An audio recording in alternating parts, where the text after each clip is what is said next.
My brother stole $25,000 from me and my parents called him a hero. On Christmas, they accused me of lying when I showed them proof. But when I stopped sending money, the farm collapsed and he confessed everything in tears. I'm 32 years old. I work as a lawyer in Chicago. And I need to tell this story because what happened a few months ago basically destroyed the image I had of my family. Or rather, confirmed what I always knew, but never wanted to fully admit. I guess I should start at the beginning, when I left the family farm in Illinois to go to the city to study law. I don't remember much about those first years in Chicago. To be honest, I was so busy trying to survive between university and part-time jobs that I barely had time to think about home. But what I do remember perfectly is when my mom called me like 3 years ago, crying, saying that the farm was in trouble and that they didn't know how they were going to pay the bills that month. I grew up on that farm, in the middle of nowhere in Illinois, where the nearest neighbor is miles away and the only thing you hear at night are crickets and the wind. My brother Thomas is 4 years older than me, and for as long as I can remember, he was always the favorite.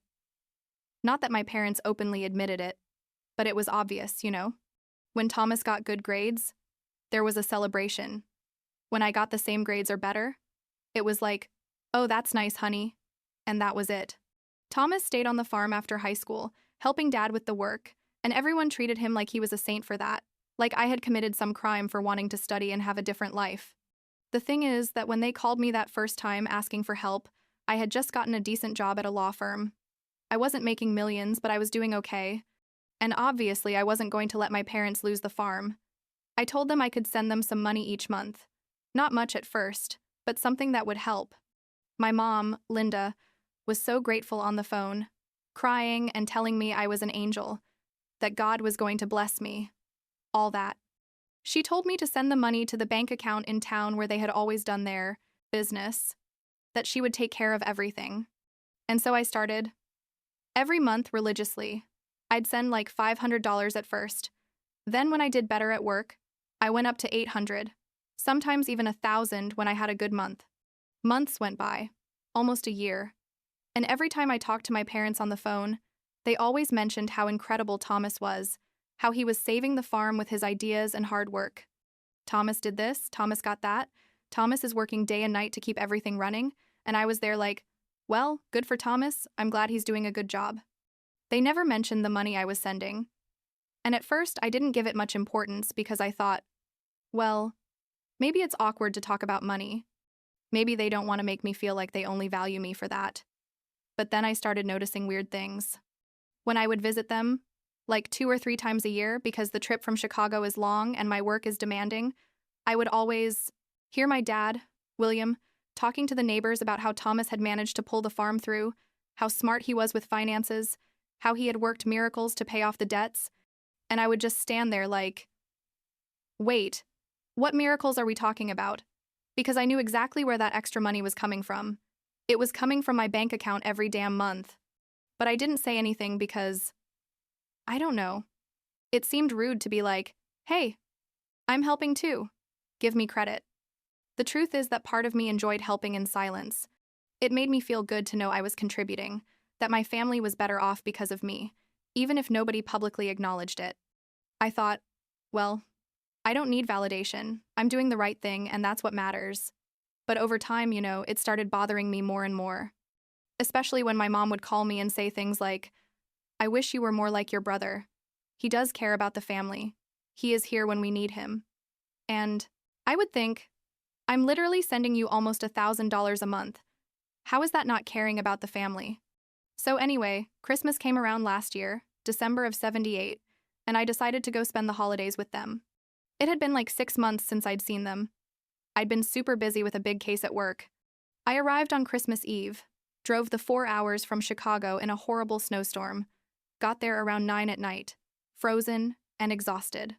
And the first thing I hear when I walk in is my mom hugging Thomas, telling him, I don't know what we would do without you. Mijo, you're our salvation. My dad was there too, patting Thomas on the back, saying he was proud of him, that he had proven himself to be a real man by keeping the farm afloat.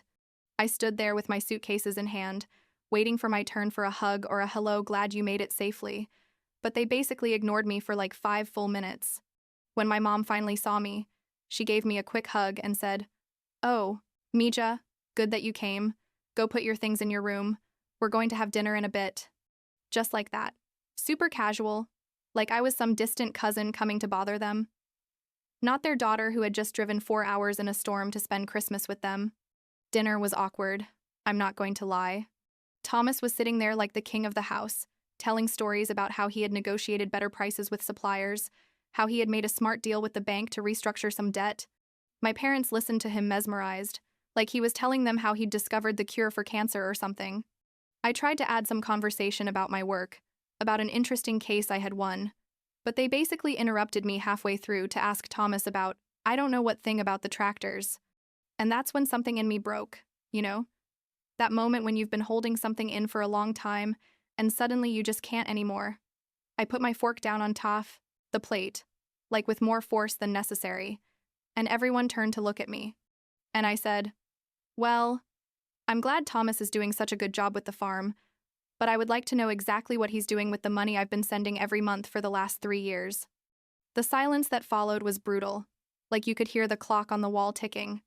My mom looked at me with this genuinely confused face and said, "What money are you talking about, Mija?" And I thought, seriously? Are you seriously going to do this to me? I told her, the money I deposit every month in the bank account, between $500 and $1,000, depending on the month, I've sent probably like $25,000 total over these 3 years.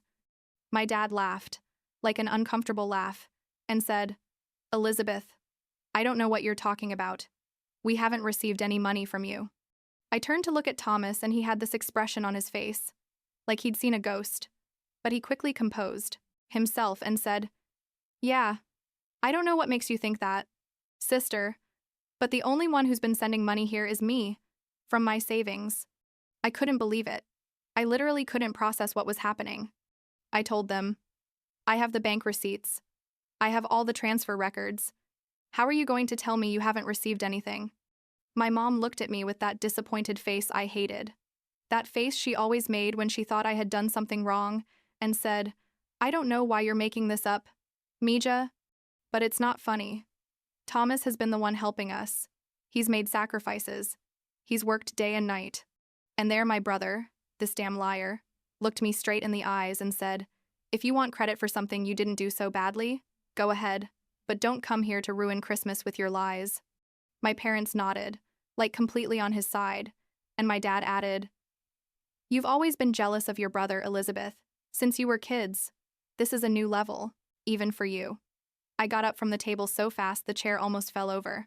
I told them I was going to go to the bank in the morning, that I was going to bring all the receipts, that I was going to prove to them I wasn't lying. My mom sighed and said, do what you want, Mija. But this isn't going to change the fact that your brother has been the one who's really been here for us. I went to my room, the room where I grew up, which they now basically used as storage, and I spent the whole night awake, like staring at the ceiling, trying to understand how it was possible that my own family didn't believe me. For the next morning, Christmas, I got up around 6 in the morning, got dressed, and left the house without saying anything. I drove back to Chicago, 4 hours again, got to my apartment, changed clothes, and went straight to the bank. Obviously, it was closed for Christmas, but I knew they were going to open the next day, so I waited. On December 26th, I got to the bank as soon as they opened the doors, asked to speak with the manager, and explained that I needed copies of all the transfers I had made to my parents' farm account over the last 3 years. The manager, a super nice older man, helped me pull all the records. And there they were. Every deposit, with my name, the date, the exact amount, pages and pages of receipts. I asked him to give me certified copies of everything, with the bank's stamp and his signature, so they couldn't say I had forged anything. It took like 2 hours to process everything, but I left that bank with a folder full of indisputable evidence. I drove back to the farm that same day, got there around 6 in the evening. I knocked on the door and my mom opened. She was surprised to see me, and I told her, I need to talk to everyone. Now. We went into the living room. My dad and Thomas were watching something on TV, and I put the folder on the coffee table with a loud thud. I told them, here's your proof. Every transfer I made, with date, amount, and my name. Read. My dad took the folder, started looking through the papers, and I saw how his expression changed from skeptical to confused. My mom was looking over his shoulder, and Thomas had gone pale, like he had literally lost all color from his face. After reviewing like 10 pages, my dad put the papers down and looked at me, and I thought, finally, they're going to believe me. They're going to apologize. But no. My dad took a deep breath and said, "These papers don't prove anything, Elizabeth. You could have forged all of this. The bank probably helped you because you work in law. You know people. Thomas has been here, working, sweating, doing the real work. I'm not going to let you come and destroy his reputation with documents you could have fabricated." I looked at my mom, hoping she would be the voice of reason, but she just nodded and said, "Your dad is right, Mija. It's very convenient that you suddenly show up with all these papers just when we confront you. Thomas wouldn't lie about something like this. He's your brother. He's family." And Thomas, this coward, just sat there, not saying anything, letting our parents attack me. He didn't say yes or no. He just stayed quiet, looking at the floor. I yelled at him. "Say something, damn it. Tell them the truth. Tell them you've been taking credit for my money all this time." He looked up, looked at me, and said quietly, "I don't know what you're talking about." That was it for me. I told them, "You know what? It's over. I'm not going to keep sending money. I'm not going to keep being part of this family that clearly doesn't value me and doesn't respect me. You love Thomas so much. He can save the farm. He can work the financial miracles." I wash my hands of it. My mom started crying, saying I was being dramatic, that I was destroying the family out of pride. My dad told me to leave if that's what I wanted, that they didn't need my drama. I left that night and didn't speak to any of them again. I blocked their numbers, stopped sending money, basically erased them from my life. It was hard. I'm not going to lie, because despite everything, they were my family. I loved them, but I couldn't keep allowing them to treat me like that.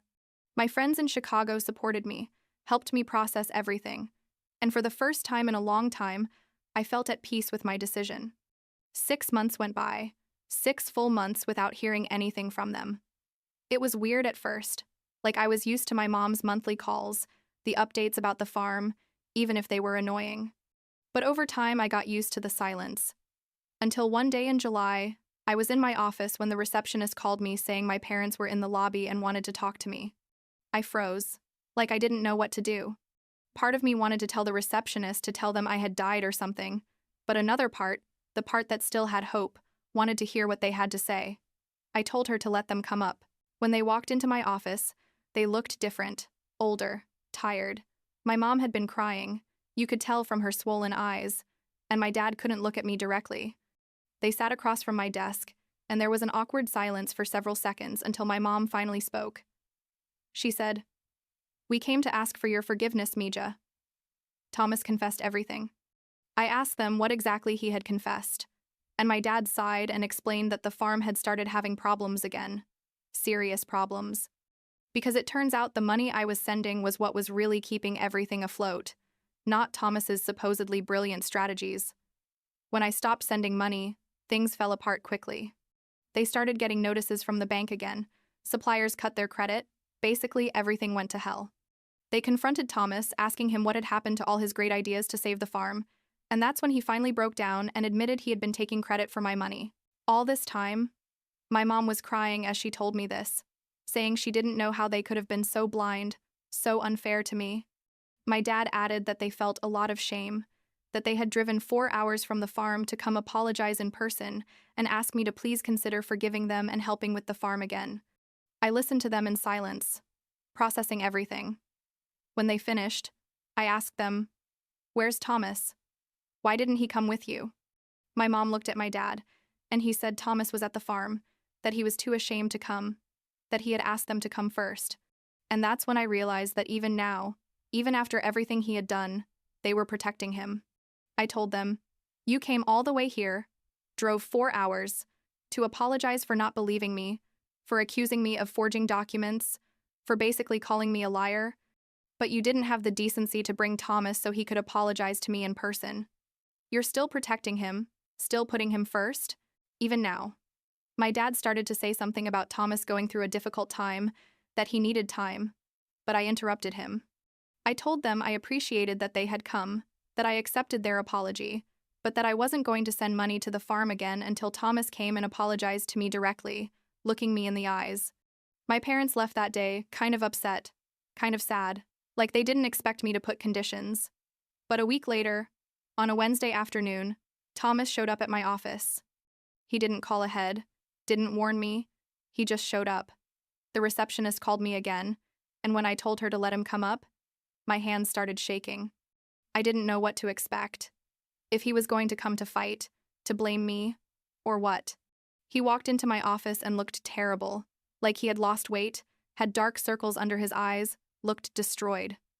He sat in the same chair where my parents had sat the week before and started crying. Really crying, like with sobs and everything.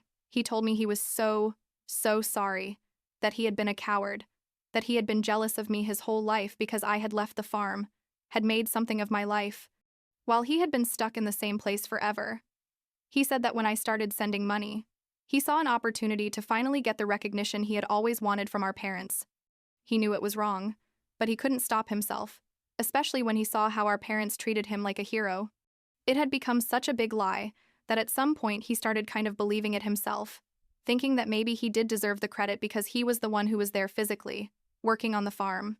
He admitted that when I confronted him at Christmas, he panicked and made the worst possible decision, which was to deny everything and let our parents attack me. He said that every day since then he had lived with the guilt, but that he was too much of a coward to admit the truth until the farm started failing, again, and he had no choice. I listened to him say all this, and honestly, I didn't know how to feel.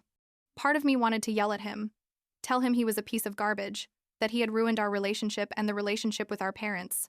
But another part of me, the part that still remembered him as my older brother, who taught me to ride a bike when I was 7, felt sorry for him. I told him I appreciated his apology, that I knew it must have been difficult for him to come, but that I was going to need time to decide if I could forgive him and what kind of relationship we could have in the future, if any. I told him I was going to start sending money to the farm again, not for him, but for my parents, because despite everything, I didn't want them to lose the place where they had spent their whole lives, but that the money was going to go directly to an account that only my parents could manage, and that he wasn't going to touch a single cent. Thomas nodded, thanked me through tears, and left. After that, things slowly changed. My parents stopped putting Thomas on a pedestal, started treating me with more respect, acknowledging my contributions. I still talk to them. I visit them every 2 or 3 months. But the relationship is different now. More cautious. More honest in some ways. With Thomas, well, we talk occasionally, but there's a distance that I don't know if it will ever completely disappear. Last week, my mom called to tell me they had managed to pay off all the overdue debts with the bank, that the farm was finally stable. She thanked me again, told me she didn't know how to express how sorry she was for not believing me. I told her the important thing was that now they knew the truth, that we had turned the page, and that's enough for now, I guess.